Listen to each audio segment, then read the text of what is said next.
anak muda nih yang udah baru hijrah nih, Ustadz saya udah hijrah tapi masih galau. Galau apa? Galau masalah jodoh, galau masalah karir, galau masalah entertain. Ustadz kita kayak boring banget, kayak krik-krik banget, kayak bete banget, hidup flat, nggak ada naik turunnya. Gimana ya Ustadz? Coba obati kegalauan kita dengan satu hal aja, ingat Allah. Masalahnya, saya udah ingat Allah Ustadz, makin ingat Allah makin galau gitu. Nah berarti kita belum tahu nih tutorial ingat Allah. Karena ingat Allah juga ada tutorialnya. Gimana sih cara kita ingat Allah tapi bikin obat galau? Jadi begitu, ala bidzikrillah tatmainnul qulub. Innamal mu'minun idza dzukirallah wajilat qulubuhum. Wa idza tuliyat alaihim ayatuhu zadatuhum imana. Wa idza tuliyat alaihim ayatur rahman kharru sujjadan wa bukiyya. Kalau diingatkan dengan nama Allah, hati mereka menjadi tenang. Kalau disebut nama Allah, hati mereka bergetar. Kalau dibacakan ayat Allah, iman mereka bertambah. Kalau dibacakan ayat-ayat Allah, mereka tersungkur, sujud, menangis karena Allah. Ini berarti dia udah tahu tutorial zikrullah, ingat Allah. Karena ingat Allah bukan cuma nyebut Allah, Allah, Allah, nggak cukup. Walaupun itu tetap baik. Karena nggak ada kata yang berpahala seperti kalimat Allah. Satu-satunya nama yang paling keren itu adalah Allah. Nama yang paling keren tuh. Kenapa? Nama Allah disingkat gimana aja tetap maknanya sama. Allah itu terdiri dari berapa huruf? Alif, lam, ha. 4 huruf ya. Ini angka aman ya. Angka aman nih. Alif, lam, ha. Jadi saya ngomong 4 aja deh. Yang paling aman, netral. Di sini nggak ada politik soalnya.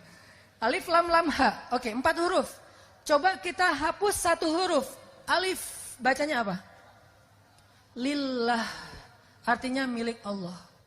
Masih Allah juga. Hapus lagi huruf kedua. Lahu. Artinya milik dia. Allah juga. Hapus lagi lam yang ketiga, tinggal hu, dia satu-satunya. Dalam bahasa Arab. Hapus lagi huruf dhammahnya, baris dhammahnya, tinggal ah. Ah itu artinya dia satu-satunya tempat kita berkeluh kesah. Jadi Allah nama paling keren, mau digimanain juga tetap maknanya Allah, agung. Makanya kita kalau pengen tutorial ingat Allah, benar sih nyebut ya Allah, ya Rabbi, ya Ilahi. Cuman gak cukup sekedar di lisan. Gimana caranya kata Allah itu masuk ke hati gitu. Kayak kita nonton drakor gitu kan, buat cewek-cewek mungkin kalau yang seneng drakor. Kenapa sih kalau nonton drakor itu sampai kayak berlinang air mata, kan baper banget ya. Kasian banget sih dia diputusin, kasian banget sih dia tinggalin, kasian banget sih dia kayak apa, dihina, dibully. Kita tuh nonton film sampai akhirnya baper. Cowok-cowok misalnya nonton bola. Begitu tim kesayangan dia kalah, itu tuh marah sampai banting segala macam, rokok kebalik, akhirnya yang diisap yang... Kenapa bisa kayak gitu? Gara-gara kita baper banget kan dengan sesuatu yang kita lihat. Kok kita lihat kebesaran Allah tuh gak baper? Lihat laut, biasa aja. Ngelihat langit, biasa aja. Padahal itu lebih dari 4D loh. Kita nonton 4D, kadang-kadang heboh sendiri. Kursinya belum goyang, kita udah gini-gini. Ngapain loh 4D? Kita nonton itu kayak menghayati banget. Tapi giliran kita nonton kebesaran Allah, kita tuh gak sampai ke hati.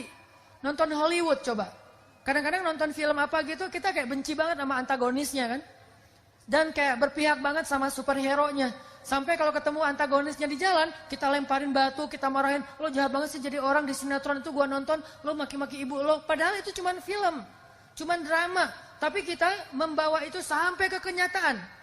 Anak kecil, kalau yang cowok Marvel, kalau yang cewek Disney.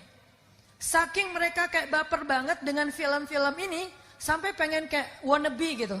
Princess wannabe, superhero wannabe gitu kan. Princess wannabe-nya apa? Pengen jadi kayak Anna, pengen jadi Elsa, pengen jadi Rapunzel gitu kan ya. Berarti kan yang ditonton tuh sampai ke hati kan. Kalau yang cowok pengen jadi Superman, Spiderman, apalagi yang Thanos sekarang yang lagi ngetren gitu kan.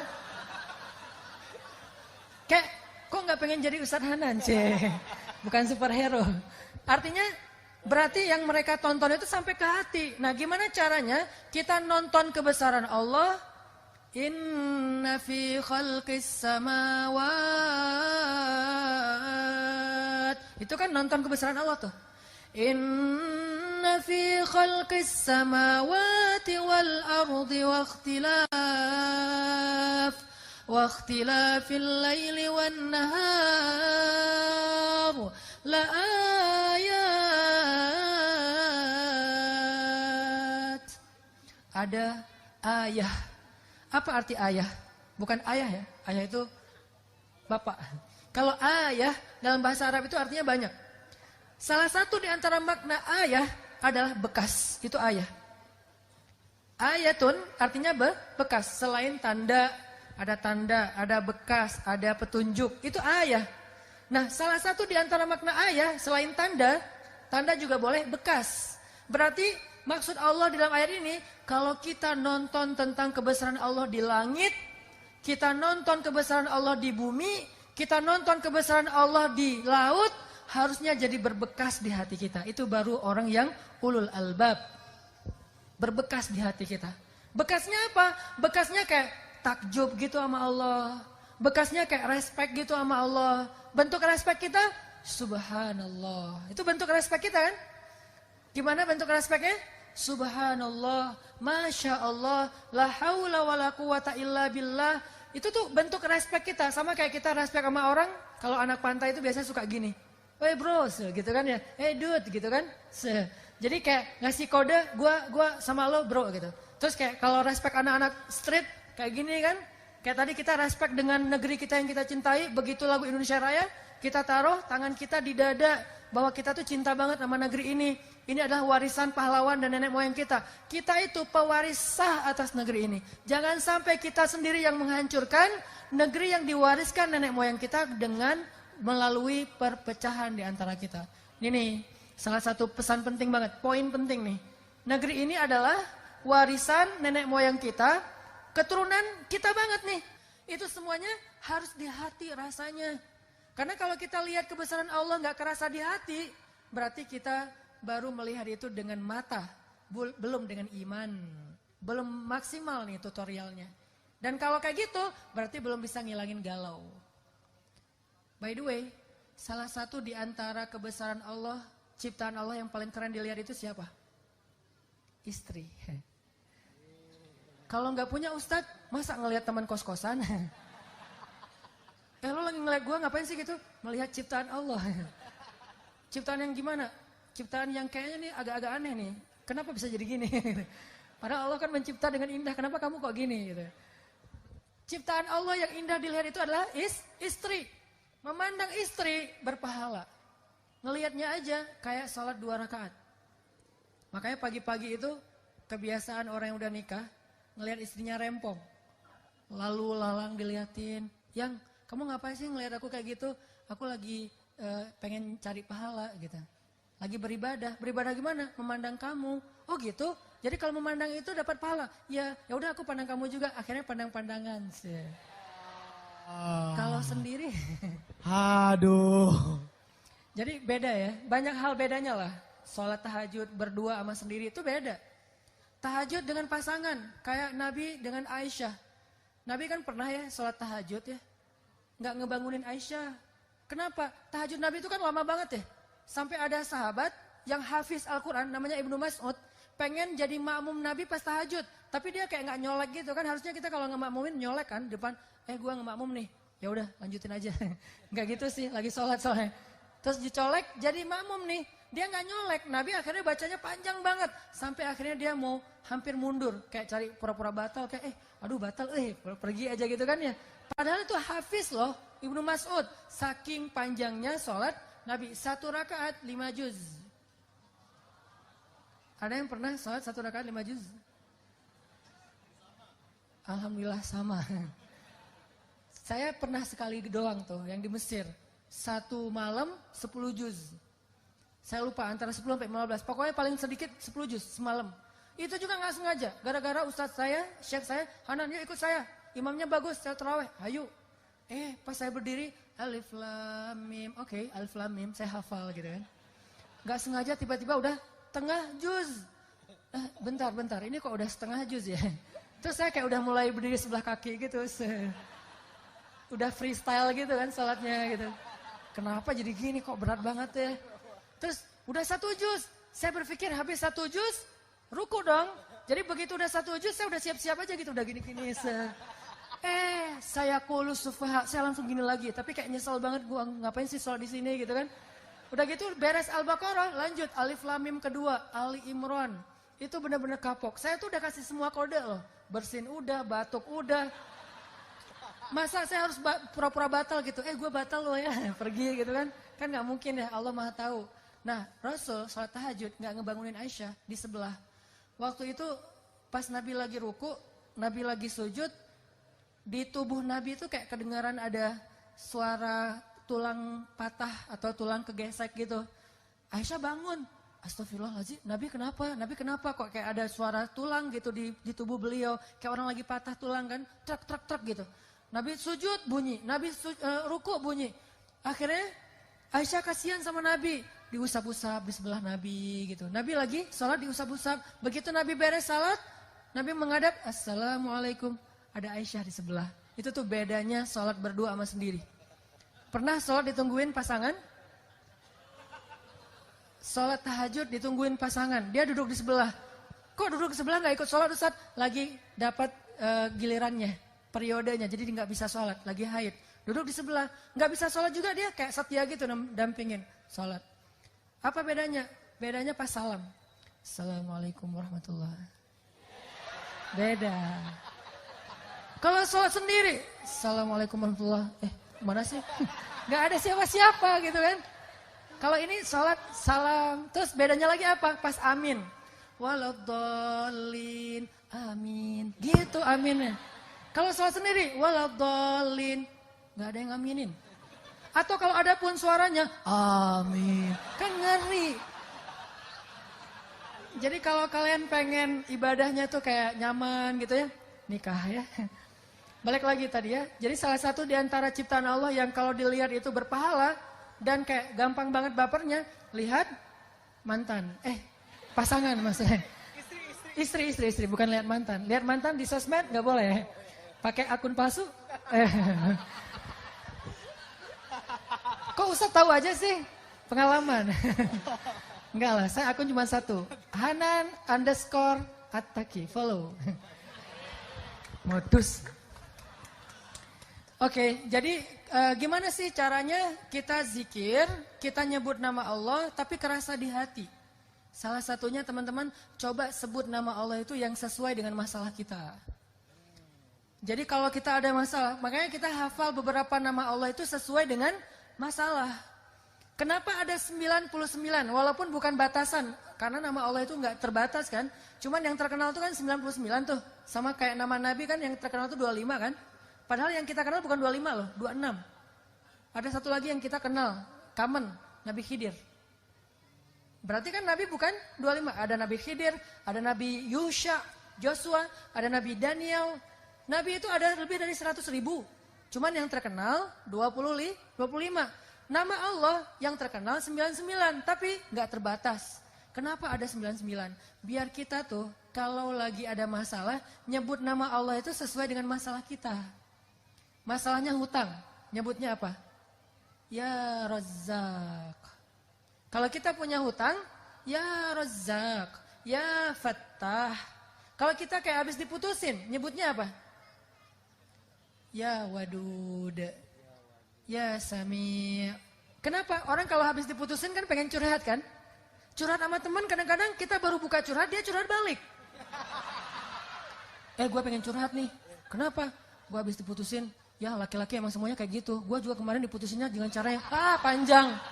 Padahal kan kita yang mau curhat. Kenapa dia curhat duluan gitu kan? Yang lebih parah lagi kita curhat lewat telepon. Dia dengerin loudspeaker. Udah gitu dia ngapa-ngapain, pergi ngapain gitu. Kita ngomong sendiri gitu kan, garing gak sih? Ngomong sendiri kita kayak udah bersemangat banget. Dia baik banget loh, dia mau dengar curhat gue. Ngomong panjang lebar. Terus lama-lama kita curiga, kok diam aja sih? Lu masih ada gak sih? Akhirnya dia lari dari dapur. Oh iya masih ada. Terus balik lagi. Ini itu manusia, dia bukan sami'. Apa arti sami'? Ini terjemahan mainstream. Saya tuh nggak suka mainstream, saya pengen yang sesuatu yang baru. Tajdid dalam pemahaman. Terjemahan sami secara mainstream, maha mendengar. Apa sih maksud maha mendengar? Kalau menurut saya, sami itu bukan hanya maha mendengar. Maha betah mendengar curhat. Itu sami. Allah itu kalau dengar kita curhat, nggak pernah bosan.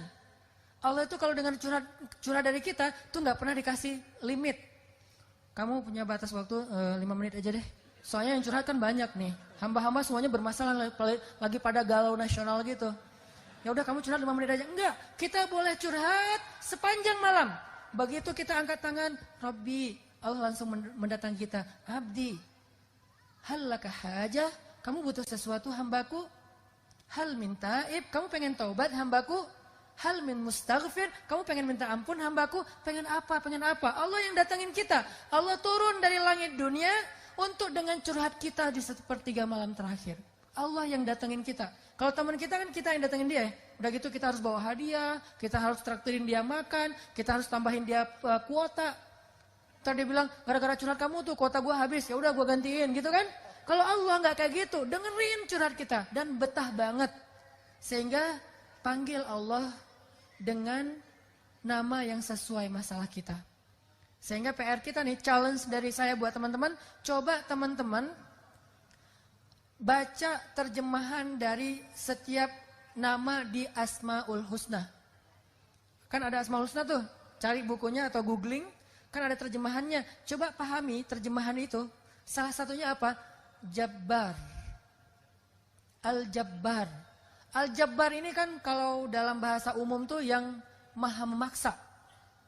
Yang maha perkasa, kuasa gitu. Memaksa sesuatu itu sesuka dia. Itu Jabbar. Tapi Jabbar juga dalam makna yang lain, yang maha mengobati sakit hati loh. Itu arti Jabbar. Makanya ke dalam doa ketika kita antara dua sujud, kita baca apa? Rabbi firli warhamni wajiburni. Apa arti wajiburni? Ya Allah paksain aku gitu. Enggak kan? Kan wajiburni itu dari kata Jabbar. Artinya apa? Ya Allah sembuhkanlah sakit hatiku. Jadi kalau lagi sakit hati, baper, kayak nggak terima kenyataan gitu, apa sih alasannya dan seterusnya? Kenapa sih dia live? Kenapa sih dia pergi? Kenapa dia segala macam kayak misalnya nge-reject telepon kita? Cara ngobatin sakit hati, wajiburni ya Jabbar. Wajiburni ya Jabbar. Jadi tergantung nada nih. Kalau ya Jabbar, itu artinya yang maha perkasa dan memaksa. Tapi kalau ngomongnya, ya Jabbar, itu artinya yang menyembuhkan penyakit hati. Makanya coba baca deh. Asmaul Husna, itu challenge anak muda ya. Coba baca, gak usah hafal. Baca aja dulu. Karena kalau disuruh hafal nanti berat. Baca aja, pas ada masalah, ngomong dengan nama itu. Wahai Zat yang maha mendengar. Saya lagi pengen curhat. Anak saya, suami saya, apa saya, kayak gitu-gitu kan ada masalah nih, masalah keluarga. Ngomong sama Allah, tapi panggil nama yang sesuai masalah kita. Itu akan kena banget. 1, tutorial, zikir yang bikin hati kita itu kerasa. Yang kedua, coba kalau kita pengen zikir yang berkesan itu, baca juga bacaan-bacaan doa sesuai dengan apa yang pernah diajarin Nabi itu. Nabi itu banyak banget ngajarin doa-doa yang keren. Misalnya, doa galau. Doa kayak hampir kayak desperate gitu, kayak hampir putus asa. Bacanya apa? La haula wala quwata illa billah. Dan itu ajaib banget. Sampai ini tutorial yang ketiga ya. Kalau teman-teman pengen zikirnya berasa di hati, baca fadilah dari zikir itu. Apa fadilah? Keutamaan. Benefit.